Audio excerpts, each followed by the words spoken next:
नमस्कार बच्चों, मैं आपकी हिंदी शिक्षिका अहाना हूँ और नोवा लर्न बुक्स, जो माउंट एनलाइटनमेंट इंटरनेशनल की एक इकाई है, के साथ हमारी इस सीखने की यात्रा में आप सभी का एक बार फिर हार्दिक स्वागत करती हूँ। आज हम हिंदी व्याकरण के अध्याय अनुच्छेद लेखन के बारे में सीखेंगे। अनुच्छेद कुछ वाक्यों का वह समूह होता है जिसमें किसी एक विचार या विषय को सरल और स्पष्ट रूप से व्यक्त किया जाता है। इस अध्याय में हम जानेंगे कि अनुच्छेद लिखते समय भाषा सरल होनी चाहिए, वाक्य छोटे और सही क्रम में होने चाहिए और सभी विचार एक ही विषय से जुड़े होने चाहिए।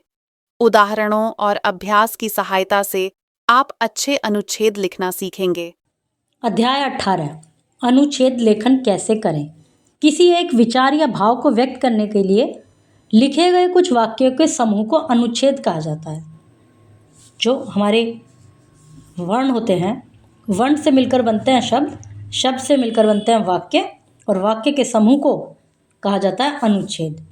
अनुच्छेद का विषय कोई भी हो सकता है। हम इसमें अपनी बात को कम से कम शब्दों में लिखते हैं। अनुच्छेद लिखते समय निम्न बातों को ध्यान रखना आवश्यक है। अनुच्छेद में वाक्य छोटे व क्रमानुसार होने चाहिए। छोटे छोटे वाक्य हों और सही क्रम में हों। अनुच्छेद में लिखे गए विचार किसी एक ही विषय पर होने चाहिए। जो आपको टॉपिक दिया गया है उसी पे सारे आपको वाक्य लिखने हैं। अनुच्छेद की भाषा स्पष्ट व सरल होनी चाहिए। नीचे कुछ अनुच्छेद दिए गए हैं, इन्हें पढ़िए। सच्चा मित्र, चांद पर भारत, मानव मूल्य के हास का परिणाम। हास मतलब कमी का, और मानव मूल्य में मतलब जो अच्छी बातें हैं, संस्कार, उनकी कमी के परिणाम। जल ही जीवन है, प्रकृति और हम, इन सब को रीड कीजिए। आगे आप खुद लिखने का प्रयास कीजिए।